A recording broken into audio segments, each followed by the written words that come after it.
So in this video, we are going to be continuing talking about cell division.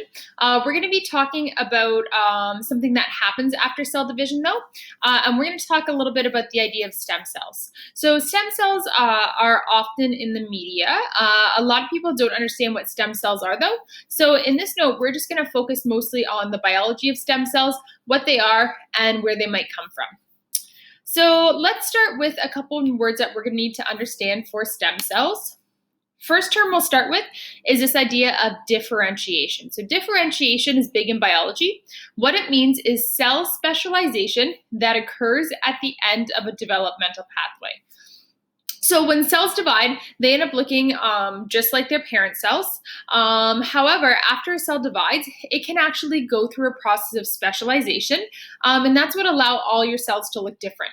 So your cells that are found in your heart might look different than your cells that are found in your lungs, might look different than your cells that are found in your muscles. So every cell, based on its function, might look different, and that's caused by differentiation. This term totipotent, it means that a cell is capable of giving rise to any of the cell types in an adult. In humans, the fertilized egg is totipotent until the 8 cell stage. So this is kind of like the cell that you want to have. What a totipotent cell is, if you can get your hands on a totipotent cell, this cell can become any cell. So it can be a totipotent cell, and let's say you have a damaged heart, totipotent cells can become healthy heart cells for you to help to repair your heart. Let's say you have a damaged brain, a totipotent cell could also become a brain cell and help to repair your brain.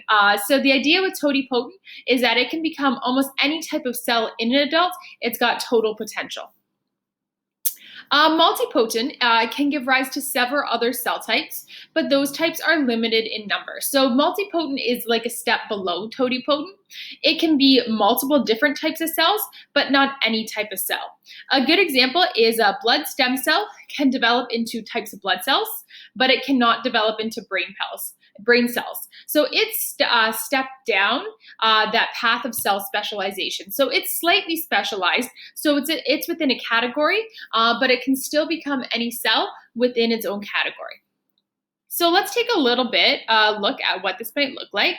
So here we have a normal cell, and with the normal cell, it's able to reproduce within itself, and then after that, it will divide, and it will become slightly specialized. It will divide more, and it'll become slightly specialized after that. So a normal stem cell has unlimited cell division. It's called pluripotent. It's also known as totipotent. So here we've got our regular stem cell. It has unlimited cell division, so it can divide as many times as it wants, and it is able to go through, and it can become any cell. After that, we've got our next cell down. We've got our multipotent cells. So a normal stem cell can turn into multipotent cells. So a multipotent cell is almost like you've selected a branch. So our example before was the idea of a blood cell that's a multipotent cell. It's a blood stem cell. So that multipotent cell can become anything within its own branch, but it can't now become this cell. So maybe this is a brain stem cell. Maybe this is a blood stem cell. The blood stem cell is not able to become the brain stem cell. So that multipotent cell, it can turn into anything within its own branch. That's what I mentioned before.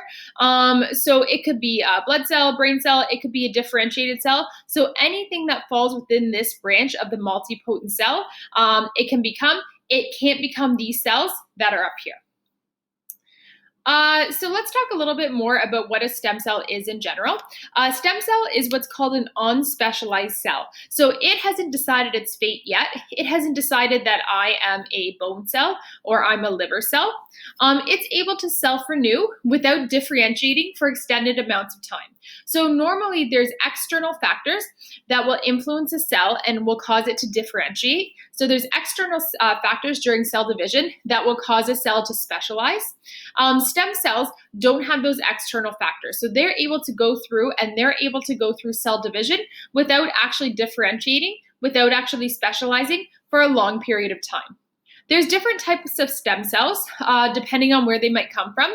There's embryonic stem cells. These come from embryos. These are most commonly depicted in the media. A lot of people think the only way to get stem cells is through an embryo.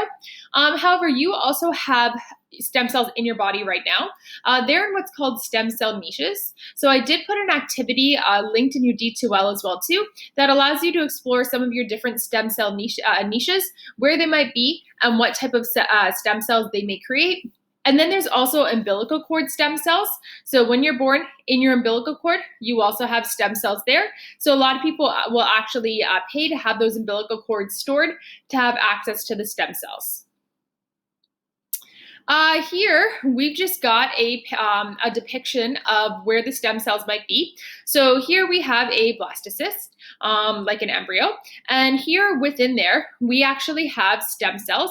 The rest of this is all the placenta cells. So we can actually take those stem cells and we can turn them and we can manipulate them into different types of cells. So we can manipulate the environment and we can turn them into blood cells. We can turn them into muscle cells.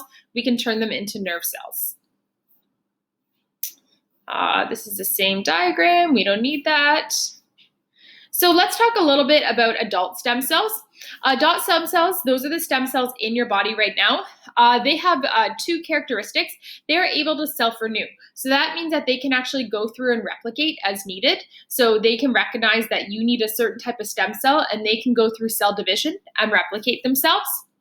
They can give rise to differentiated mature cells. So they can give rise, they're multipotent, they can give rise to whatever is within their branch. So you have brain stem cells, spinal cord stem cells, blood, muscle, and digestive system stem cells, retinal stem cells, and you also have stem cells in your liver and your pancreas. So you're able to actually, within some limits, self-renew within those areas.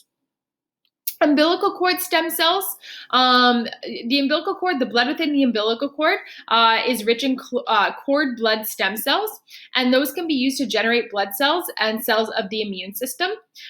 They can be used to actually treat a range of illnesses. So they can treat leukemia, which is a disorder of your immune system and your blood, and it can also treat sickle cell anemia. There are a lot of diseases that actually could be positively impacted by stem cells. So millions of people might be alleviated using stem cells transplantation.